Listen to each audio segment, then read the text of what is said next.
La NIA 240 trata de las responsabilidades del auditor de acuerdo al fraude en auditoría, por lo que establece lineamientos para el momento de considerar los fraudes o errores. La norma se relaciona mucho con la NIA 315 y la NIA 330 debido a las valoraciones de riesgos y los errores de importancia relativa. Los errores en los estados financieros pueden surgir ya sea por fraude o por equivocaciones. Según la NIA 240, el factor distintivo entre fraude y equivocación es si la acción fundamental que produce el error en los estados financieros es intencional o no intencional. Aunque el fraude es un concepto legal muy amplio, para fines de las NIAs, al auditor le interesa el fraude que es la causa de errores de importancia relativa. Hay dos tipos de errores intencionales que son relevantes para el auditor: los errores que son resultados de información financiera fraudulenta y los errores que son resultados de malversación de activos. Aunque el auditor puede sospechar o en contados casos identificar la ocurrencia de fraude, el auditor no hace consideraciones legales de si ha ocurrido fraude. ¿Cuáles son las características del fraude que el auditor debe conocer? Debe conocer de manera principal lo que es la diferencia entre fraude y error.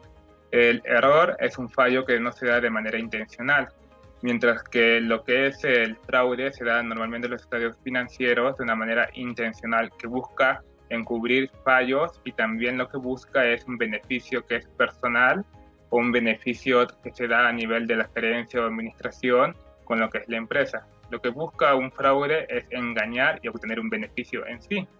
Y hay varios tipos de fraude. Hay fraude por lo que es la malversación, hay fraude por lo que es registrar, digamos, de manera inadecuada los asientos contables, falsificando documentos. Hay fraude por la desviación de los principios de contabilidad en sí, por lo que tenemos que reconocer cómo se dan estos fraudes. Ahora, ¿qué tiene que hacer el auditor frente a la detección de un fraude? Bueno, lo principal, ni bien ha detectado el fraude, es notificarlo. Lo tiene que notificar según la jerarquía, la gerencia, la administración, ya. Pero ¿qué pasa si lo notifico a la gerencia y la administración, pero esa misma gerencia está corrupta y son los quienes están haciendo el fraude y no tengo caso, nada en sí? Lo que tienes que ver ya es buscar una ayuda que es legal. Ya pasó todo esto, llego a casos extremos. ¿Qué es lo que sigue? Lo que sigue es plantearte retirarte de lo que es esa auditoría. Tienes que presentarte ahí, presentar tus quejas y presentar la razón de tu renuncia, porque como bien saben, no podemos poner en duda lo que es nuestra integridad y no puedes poner tu integridad como auditor en sí. Lo peor es que estás incurriendo a un delito, por lo que tienes que retirarte de esa auditoría. Si aún se mantiene de una manera fraudulenta, ya tienes que acabar con el cliente. Ahora, ¿qué ejemplos de fraude cometidos hay? Hay distintos ejemplos de fraude. Normalmente se da que en los fraudes, cuando hay un cierre contable en sí, buscan hacer una modificación en los asientos de una manera fraudulenta. ¿Para qué? Para conseguir ciertos beneficios, para tener una reducción de impuestos, para ver llegar a cierta meta. También esto pasa con los estados financieros, porque en los estados financieros se busca lo que es la atracción de clientes y también la atracción y retención de los accionistas. Si tenemos estados financieros en que demuestra que nuestra situación financiera está de una manera pésima, baja en sí, la empresa muestra así, los accionistas obviamente van a empezar a retirarse o no estar tan comprometidos y la empresa por lo que va a hacer es falsificar, va a ser un fraude en sí para atraer a esos clientes, por lo que tienes que ver bien y reconocer lo que son los fraudes en lo que es la empresa. Ahora ya, entonces, qué riesgos hay que debo reconocer en sí o qué procedimientos tengo que tomar para evaluar los riesgos que hay en el fraude de los estados financieros? Lo principal es tener un entendimiento de cómo funciona la empresa, de cómo está diseñado, de cómo está planteado también su control interno, tener una conversación y también un reconocimiento en sí de lo que es la gerencia, la administración, toda la jerarquía. Y estar atento a lo que son las políticas, los manuales y ver cómo hay factores de riesgo, porque tienes que tener también a la gerencia, todo el personal bien capacitado y también bien informado para que ellos puedan reconocer lo que son los fraudes en sí y no incurrir a lo que es esto, que es una pena lo que es legal y lo que es un delito, lo que vendría a ser los fraudes. Gracias.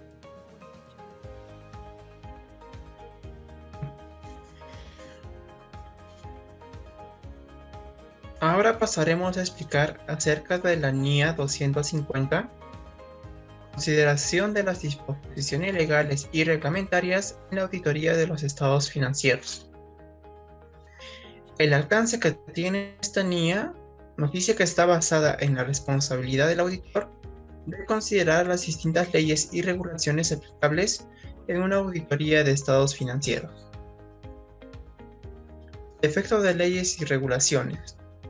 Esta NIA pretende apoyar al auditor a detectar errores materiales en los estados financieros debido al incumplimiento de leyes o regulaciones. También nos dice que claramente el auditor no es el responsable de prevenir dichos incumplimientos y tampoco podrá detectar el incumplimiento de todas las leyes y regulaciones.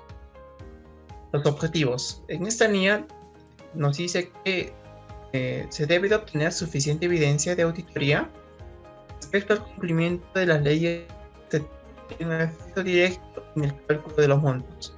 También debe desempeñar procedimientos de auditoría específicos y de revelar apropiadamente cualquier incumplimiento o sospecha de ello. Los requisitos que tiene el auditor y debe de cumplir. Nos dice que debe de obtener suficiente y apropiada evidencia de auditoría. También que debe de investigar con la administración sobre el incumplimiento de las leyes. También de inspeccionar con autoridades si existe dicho incumplimiento. De permanecer en alerta de que algún procedimiento revele incumplimiento de leyes. Por último, nos dice sobre la información sobre incumplimientos a los responsables del gobierno de la entidad. Nos dice que el auditor comunicará a los responsables del gobierno de la entidad las cuestiones relativas a incumplimientos de las disposiciones legales y reglamentarias que hayan llegado a su conocimiento en el transcurso de la auditoría. Muchas gracias.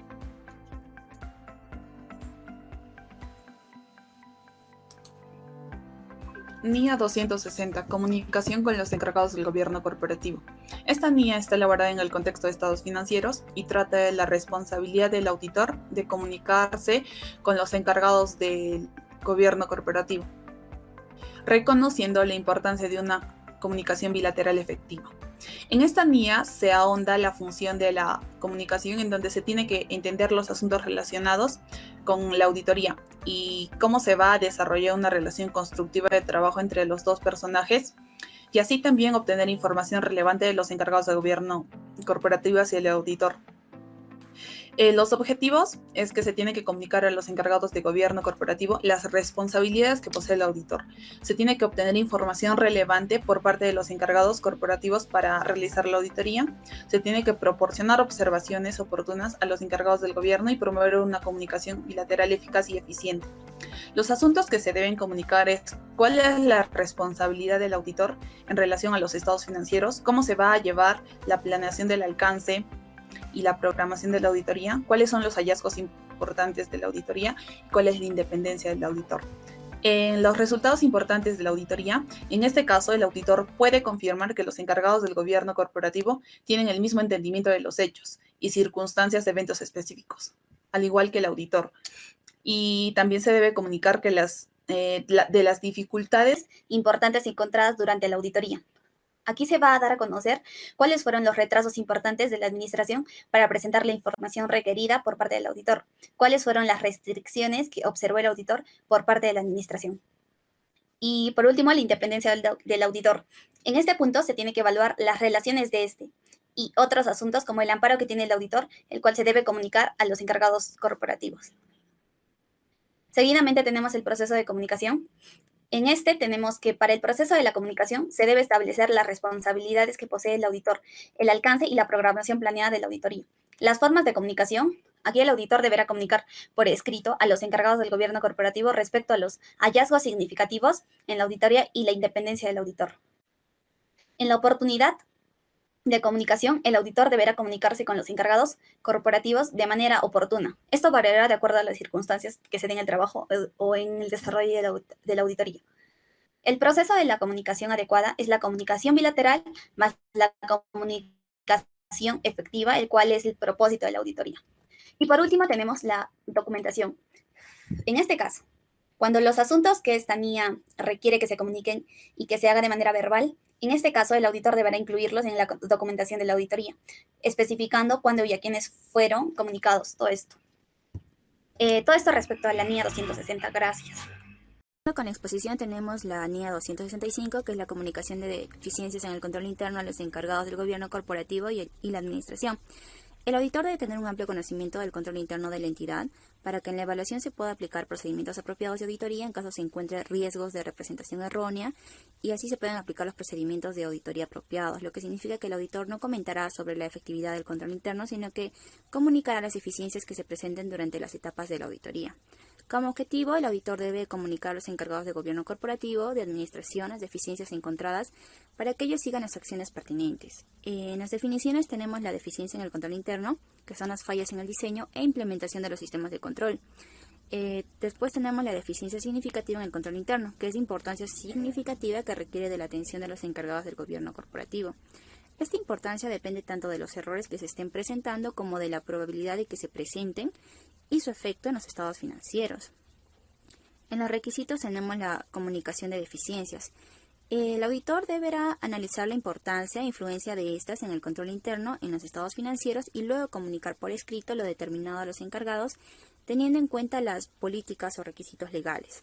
Luego tenemos la NIA 300, planeación de una auditoría de estados financieros. La planeación de una auditoría involucra instaurar la estrategia general y desarrollar el plan de trabajo, lo que le permite al auditor organizar y administrar de manera apropiada el trabajo de auditoría, garantizando así un trabajo eficiente y efectivo. Debe seleccionar un equipo de trabajo competente y con las capacidades necesarias. El auditor debe tener en cuenta la entidad y su entorno. El objetivo es que el auditor, como dijimos, debe realizar un trabajo efectivo y apropiado. En los requisitos, como primer punto, tenemos la participación de miembros clave del equipo de trabajo, ya que esto permitirá un intercambio de experiencias, ideas muy útiles al desarrollar la estrategia general de la auditoría. Después tenemos las actividades preliminares del trabajo. De acuerdo con la norma de auditoría 210, el auditor debe aclarar los términos de trabajo con la administración en relación a la norma 220, en la que se debe evaluar el cumplimiento de los requisitos éticos y de independencia. Luego tenemos la planeación de las actividades.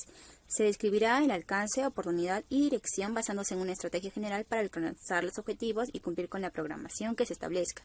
Después la documentación. Este es un registro de procedimientos de evaluación de riesgo y adicionales. Se debe incluir la auditoría y la planeación como los cambios que se le hayan realizado durante el desarrollo del trabajo. Y como último punto tenemos las consideraciones adicionales para trabajos de auditoría de primer año. Se debe realizar procedimientos establecidos en la norma de Auditoría Internacional 220 relacionados a la aceptación del cliente y comunicarse con el auditor anterior.